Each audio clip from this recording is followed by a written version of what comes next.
First, John Fulkerson and our athletic trainer, Chad Newman, they traveled to Knoxville this morning. John met with one of our local specialists there and had a procedure, and he's going to be rejoining the team along with Chad this evening.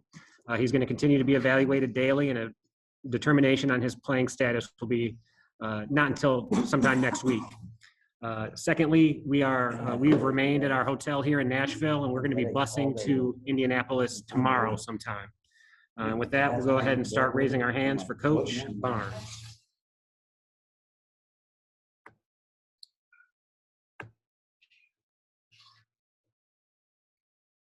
Okay. Yep. We'll start with Rick Russo, Mike Wilson, and Trey Wallace.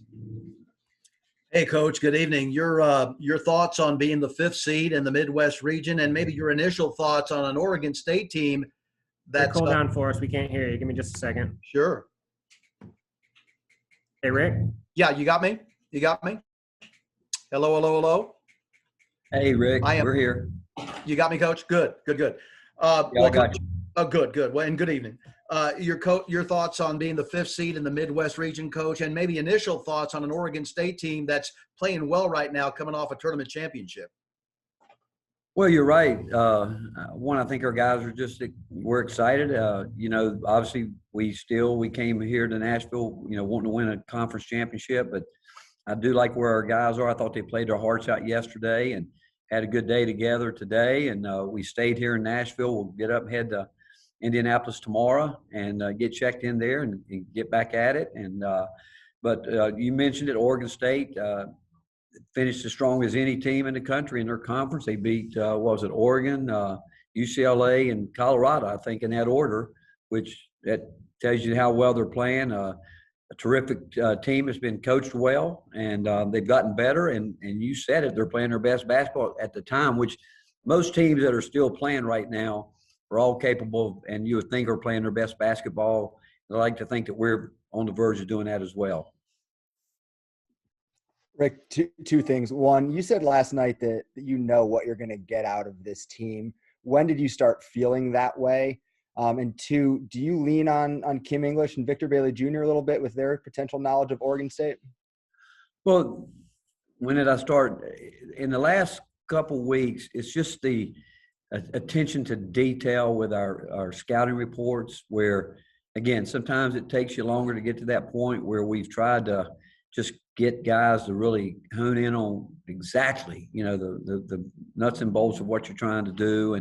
But more importantly, I think over the last couple of weeks, just the players talking amongst themselves. I think there's the chemistry is good. I just think it has gone to a different level. I think that they are really locked into each other. And with Kim and VJ, they certainly know, even though I think Oregon State's got pretty much a different team. Our guys are, as soon as that pops up, like every team in the country, they start working on those opponents that for the first weekend, and our guys are doing the same thing. And later on tonight, they'll give me some film, whatever they can come up with for me to look at. Obviously, you can get it pretty quick now, but the way I understand it, they're a different team in terms of personnel. I know Stevie Thompson's son that I coached against Stevie when I was at Providence, and his dad was playing at Syracuse. And so, again, they've got personnel I think is different than what probably VJ and Kim saw a year ago.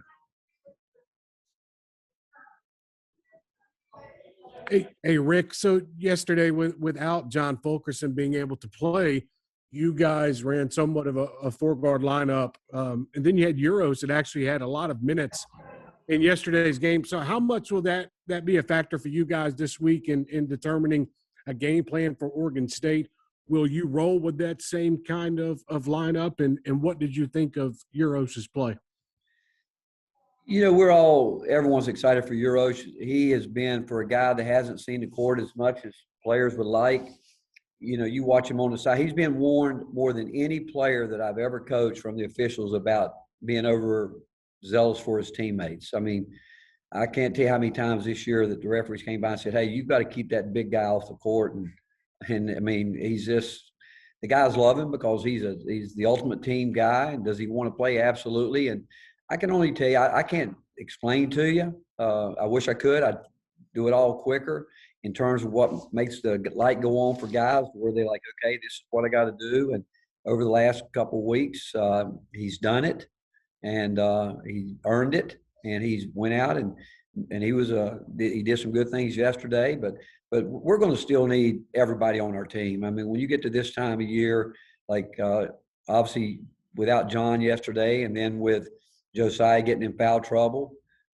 it puts you into different things that you have to try to do, and some of it's on the fly. As much as you try to practice a lot of different things, it's just sometimes you just got to go on the fly. And for the most part, I thought our guys did that yesterday. It's a high-level game. Both of them were high-level games this past weekend. And so, we'll prepare for a number of different things. The way I understand it off the top of my what I heard out there when we were just talking is that Oregon State will mix defenses and show some things. But we've seen pretty much everything, what people can throw at it. Obviously, adjustments will always be made, but going forward, we're going to have everybody ready and hope that Uros can continue to do what he's done up to this point.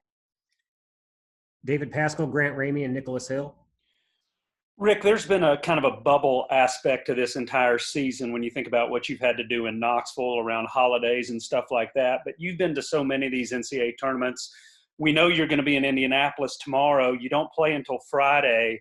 What are these next 4 or 5 days going to be like, and how different of an experience is that going to be from what y'all are used to? You know, that's a great question. And the answer is, I don't know. I mean, in the past, we knew we had to get in there a couple of days early and press conferences, and I would assume that will be the same thing probably like we're doing it right now. But the difference is, in the past, we set up our own off-site practices. I don't think that will be that way. I don't know. So we're going to be locked in. As of right now, I don't think anybody in this tournament knows what it's going to be like. I think we just found out what hotel we're going to be in. Which that's not unusual. You know, normally right now in the past, once you get this, all the administrative people are getting flight arrangements. You know, they know the hotel, all the tickets, all that stuff. You try to get knocked out of the way before you even get on the plane to go. And you would have normally a day like tomorrow for the most part, or for us Monday or Tuesday. I think we would, depending on when you play. I think you had to be at the site, 2 days before? Now we're going to get there, 5 days? 5, is that right? 4 days before the actual game. And I have no idea where we're going to be assigned to go practice. So I don't think anybody knows. And I'll be curious. I guess they'll be giving us some more of that as they get through it. When they were doing the show, I remember hearing, I think one of the announcers say that when they were putting up the seedings and everything, you know, the pairings, but they didn't say where they were going to be playing, where they're going to be in Bloomington, whatever. So, and nobody's told me that. So I don't know. I would assume if they're going to send us somewhere to play games, that's where they'll let us have. Is it going to be an hour and a half? Who knows? I think that we'll all end up doing like we've done here, a lot of work in the ballroom. And I don't know. I do know that I heard that they were going to try to. They got all the teams in 4 hotels, I think, and they're going to try to keep each team on a floor by themselves, and then how the ballrooms and all that work out, I don't know. Rick, do you think it helps this team that you all stay together and go straight into the tournament, given the last couple of weeks? It seems like you've described kind of some momentum building. I do think so, Grant. I think that, when we walked out of the arena last night, my first initial thought, me personally, I hadn't thought a lot about it because, you're thinking about the tournament and all this. But, I remember walking out yesterday thinking, I asked somebody, what time is it? And I'd really forgotten that we had played that earlier game. And they asked me my thoughts. And I could tell by the way they asked me my thoughts, they had already, in their mind, had their opinion of it. And I said, well,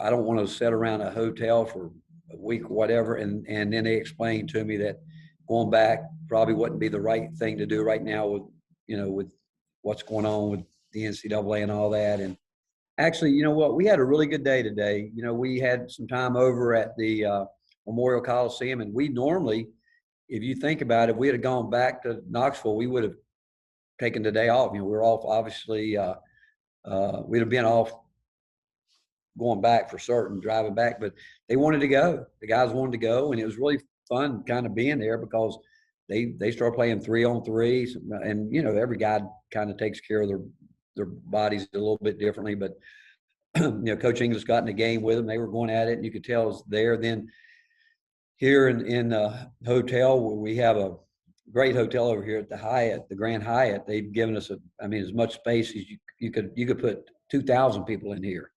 And the guys are spread out, but they're, you know what, Mary Carter went out and bought a bunch of games, and the guys were in there playing poker and Connect Four and what was it? Monopoly and all that. Chess. They were playing chess. Actually, Santi asked me if I knew how to play chess. I said I don't, but I'd beat you regardless. So that's been a good day. I think today's been, honestly, it makes you realize how much you miss the time together as much as anything. But I was concerned yesterday. So everybody had already really made a decision that the best thing to do is stay. And I said, hey, whatever you guys think, and because I trust everybody involved here. And I do think it was the right thing to do. But we'll bust it up there. I would assume we're going to leave tomorrow mid-morning. Well, again, I don't know. It depends on what we get back from the NCAA about the practices, this, that, or whatever. I guess in a couple hours we'll know more. Coach, I'm just curious what your familiarity is with Oregon State head coach Wayne Trinkle, and whether you faced his teams either at Oregon State or at Montana. Well, I've been around him. I've met him before, and I like him a lot. You know, the time I haven't been with him a lot. I've got great respect for him because I know that, again, when you're in coaching, you know that every job is hard, some harder than others, absolutely. And when he's done what he has done with that program, and to do what he did in that tournament speaks volumes. And I mean, it speaks volumes. And obviously, you know, what the job he did at Montana, and then what he's done there. I mean, again, hats off to him, because what he did this week is something that very few teams do. When you run through the field the way he did, it's impressive. And they've got to have great confidence. They've got to be feeling good about themselves, that again, they're playing the best at the right time. Ben McKee, Jimmy Himes, and Rob Lewis. Rick, I'm just curious as to your thoughts on Keon's defense against Trey Mann in the Florida game and John Petty yesterday, and how you think that can translate to maybe a first two matchups where Oregon State seems like they're guard heavy, and then a potential matchup with Cade Cunningham. I can't tell you how impressed I am with Keon, especially over the last couple of weeks. I just think that he has just continued to grow. And as much as anything, he's talking up. And I do think our guys have great confidence in him. They know he's a fighter. They know he's going to compete at the highest level. And yeah, does he get it going sometime and turn the ball over? Yes, but that's all out of a willingness and a competitiveness to want to fight and win. And so there is no doubt how much respect that he has earned from his teammates. And they believe in him tremendously. I believe in him tremendously. And all I can tell you is, and I wish that he could have had a full year, or all of our guys. I mean, you think about it, he missed an exhibition game. He missed a scrimmage against Davidson. I think he missed, 6 conference games. And I just, in my mind, keep thinking, man, if he had, or all of us would have had that. But that's for everybody in the country. But yet, he now in the last 2 weeks has taken it to a higher level, and he's really locked in. I mean, he really, what I love about him too, you know, he's gotten to a point where he's asking questions about a lot of different things in the game, and he's not going back down. He's not going back down from anybody, and that can be infectious to his teammates, which I think it has been. And like I said, as much confidence as we have in him as a staff, his teammates have that same confidence. Rick, do you think that not having midweek game before Florida in the regular season, then having that double bye, do you think that served your team well, not just physically, but mentally? I do, Jimmy. I really do. I felt, and you don't know coming out of it. At home, our biggest concern was coming out and being senior night. You always wonder on senior night because, again, the respect that our team has for John Fulkerson and E. Pons, and having that week off, but we had a good week off. Now our guys, I think they enjoyed practicing against each other. We competed a lot. We really did. We had some very competitive practices, and you can always tell this time of year when you cut practice short, but they want to keep going. That's always a good sign. But obviously, it's our job to, try to manage all that. And then we got going. But both Florida games were played at a very high level. They really were. I don't know what it looked like on TV, but I can tell you up close and personal, these two games here were as high level of physical, hard-nosed, both teams fighting to win as much as you're going to see in this tournament. And so I like that part of it, having a week off. Again, you go back and look, and I said it yesterday. I mean, Florida led the league in many offensive categories. And then you play a team that, that has had the year that Alabama has played. And defensively, we battled. And did we get a little fatigued at one point in time in the game? I thought we did.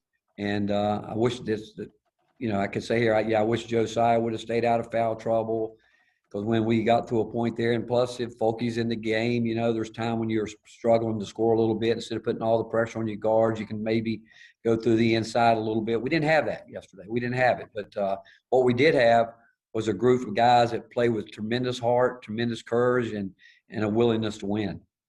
If there were one thing that you could improve heading into the NCAA tournament, would it be limiting turnovers? Would it be shot selection? Is there any one thing you can point to where you feel like we got to get better if we want to advance? Definitely limiting turnovers, taking care of the ball, and shot selection. I think people think of it in terms of taking bad shots. In our situation, it's taking shots, knowing that when we turned down again yesterday shots 3 times that resulted into turnovers. And willingness to take shots from the right guy at the right time is really important. And like I said, we've gone back and we've shown it. I mentioned to you guys, I think the last time we spoke, that some of our turnovers have been because we have been unselfish, if that's what you want to call it, but just turning down shots. We got to take open shots when they're there. And because if not, now you're starting to put pressure on guys to make plays with the clock coming down. And that's when some of those turnovers happen, because both teams yesterday were heavy gap teams and trying to, keep things out of the lane. And, but definitely I'll always stay protecting that ball. And that includes not turning it over, and it includes shot selection, whether it's not taking bad shots or not taking a shot at all. Coach, you're a guy who, sometimes even after a win, by the time you get to talking to us, you're more focused on something your team didn't do well in a game. But yesterday, after a loss, you were really upbeat. And, just what did you see on the court that kind of had you in that positive frame of mind about your guys? A group of guys I'd like to coach for a long time, because you got to realize we walked through in a ballroom defensively with our defensive scheme. And we walked through some offensive things but the biggest thing was what we did in the first half, and we changed some things, and we were able, because of the arena being like it is today, we were able to talk a lot because we did some things that we haven't done, and we were able to talk them through it. The second half on the other end, when and our team was unbelievable. During the game, the guys on the bench were locked in. They knew exactly what we were talking about. But when you're out there in the heat of the battle, it's great.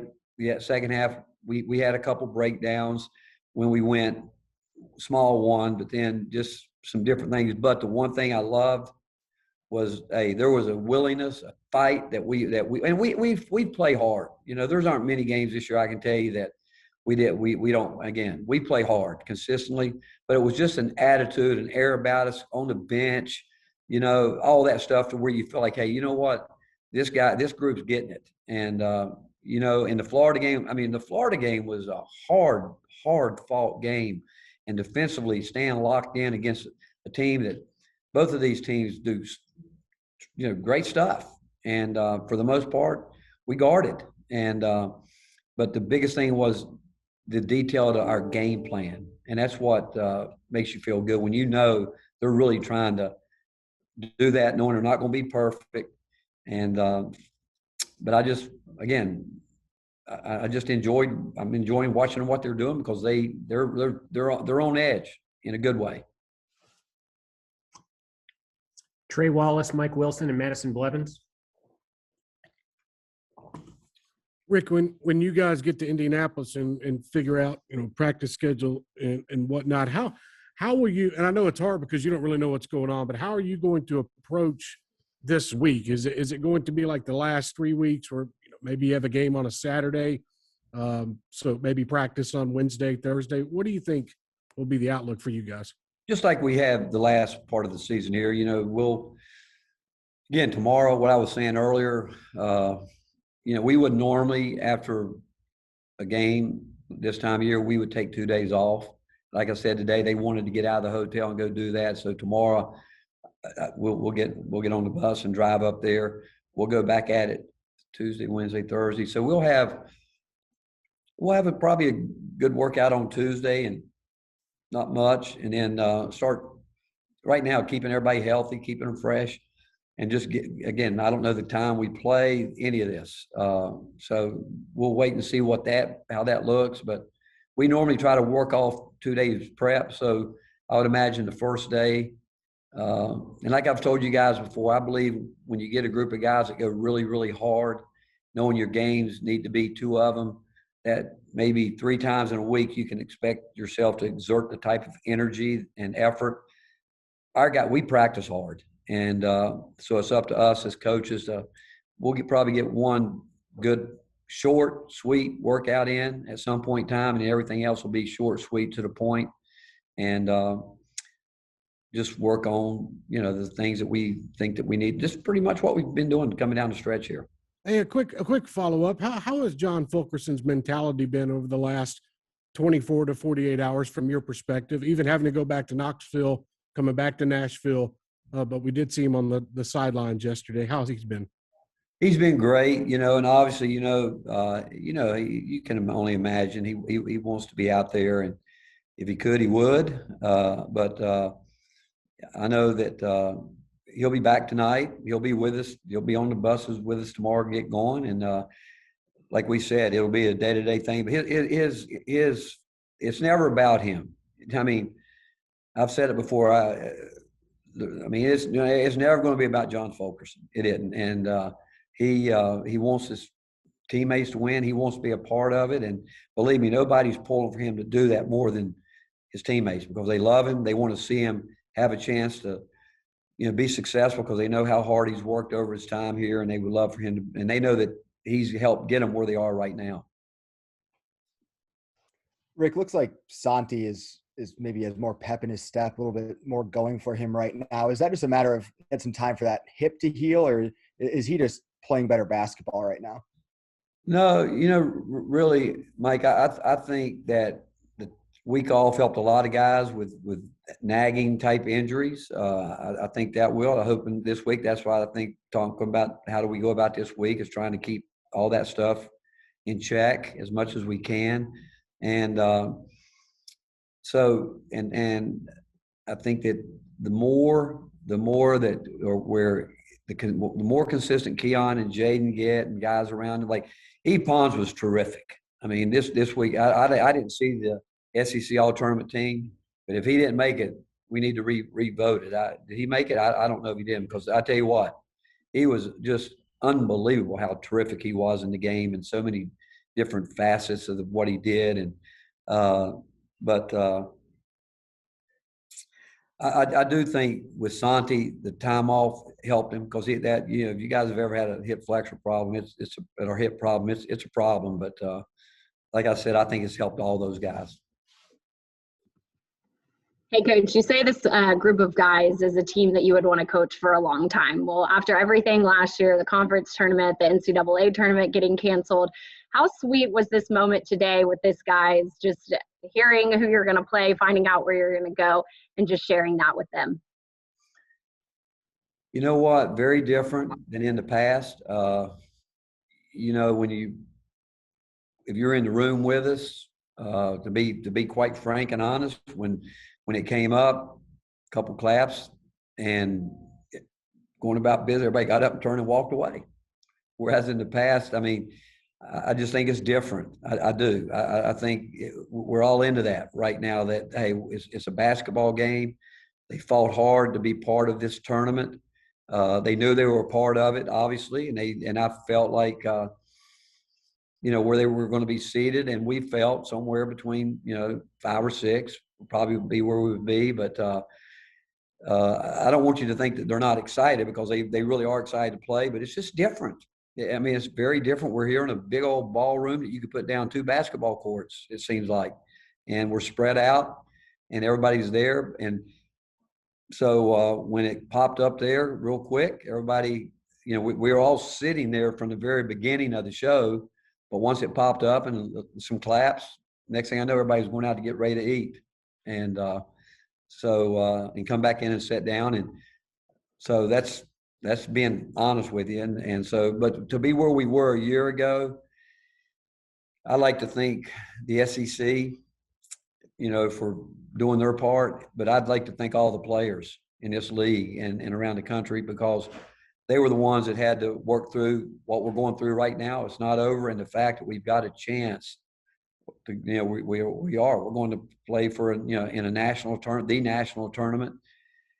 I just think, again, the players, athletes around the country, I mean, what they've gone through, we should really appreciate it. And the people that have worked so hard to get us to this point, but it is different. And for me to tell you that it's not in the past, it wouldn't be honest with you, because it's just different, and it's going to be different there. But I do think that once the games start, I think we're all going to be used to, sort of, kind of. Even though I will tell you this, I felt like this weekend's SEC tournament was just an unbelievable atmosphere compared to what we have had to deal with all year long. It felt really like in the NCAA tournament, first round game. That's what it felt like. And so that made this week really good. And the fact, we had, great support over here in Nashville, which you would expect from our Vol Nation, and going to Indy, I don't think we know. Finish up with Vince Ferrara, Zach Rickens, and Jimmy Himes. Rick, I know you got to take it one game at a time in the NCAA tournament, and you're not in the business of making predictions. I get that. And you also don't want to put a ceiling on your team. But what do you think is the potential of your basketball team for this NCAA tournament? I think we're good enough to play anybody and beat anybody in the tournament. I really believe that. And I that's all I can tell you, the honest truth. Do I want to have everybody? I would, because I don't think really and truly, other than a few weeks at a time, and we've had our whole team together in great minds, great mental state, great physical state. And do I want to see our team right now with everybody a full roster? Absolutely. And I think, with that, again, we're not afraid to compete against anybody. And even if things doesn't work out with John, we're going to go there with the same mindset, because we believe that some way, somehow, we've got guys that maybe haven't played as many minutes, like what Uros has done, that's ready to step in there and play. And I just like the mindset we have right now. But it would be nice for us to have our full allotment and just see what we can be. Rick, you kind of hit on it a little bit earlier, but, to play around 30 games this year is a feat in itself. But there are no more pauses in team activities. That if a team does have a positive test, they are out of the tournament, with the NCAA selecting a couple different teams there to fill in. I guess what might go through some coaches and players' minds if or when something like that could occur, to work so hard all year to get to this point, to get to an Indianapolis, to go through something like that. How difficult might that be for a team to experience? Well, it's probably the hardest thing that we've had to deal with all year, because like we got tested today, we'll wait for the results tomorrow morning, or we'll get them. I don't know if we've got them back yet today. I would doubt it, but I don't think there's any question. That's the most stressful thing that you've gone through all year. And, knowing that every time you go in, even before the NCAA protocol started, we were down to whatever, 10 people maybe getting tested. Now everybody in our travel parties getting tested, everybody. And with that said, every time you do that, you're waiting the next morning because it's going to be up on that phone. It's going to pop up, all test negative, and that's what you hope and pray for everybody. You really do. And but we now had, I think, 7 straight. Is that right? Is it, Tom? Something like that. Where we Sunday we started last Sunday. Yeah, we started last Sunday, and you're supposed to have 7 straight, I think. Isn't that right? And so now we'll go, and I don't think any of us, it goes back to somebody asked me, is it different? I don't think right now none of us understand what's going to be the testing procedure there. We don't know. Rick, you put Devonte Gaines in. You did a great job guarding Herbert Jones. Gets fouled, misses 2 free throws. He's down on himself. It was pretty obvious. How do you make sure if you call on him again that when he goes in that he feels confident enough that he's put that behind him? Well, you know what, Jimmy? People on this team and this program love Ticket. They love him. I mean, you guys watch him and he plays, and he's got such a big heart. And there was no doubt when we knew they were going to run the same play, and we saw who they had out there, and we said, okay, who can go in and guard either one of what they were doing at the time, and we knew Ticket would do it. We knew he would, and the fact that he made that play against the Player of the Year in the league, if you really think about it, I mean, he guarded him. I said 4 times on one possession, in terms of the banging and shoving that was going on, and then came up with the rebound, and there was no doubt. We knew if it was a rebound in there, he would come. He would give us as good a chance as any, and he did. But to answer your question, I mean, if you knew how much he's loved, and did it hurt him? There's no doubt. I mean, if you're an athlete, you compete. But the fact is, he wasn't afraid to go in the arena, get dirty and play, and he won't be afraid the next time. That's not. If you know him, if you know where he's from, believe me, he's not going to. Again, will it affect him? I don't think so. And because I'll tell you what, I have no reservations whatsoever. We need him in a situation that we think is going to help us win. We will put him in the game. All right. Thank you, everyone.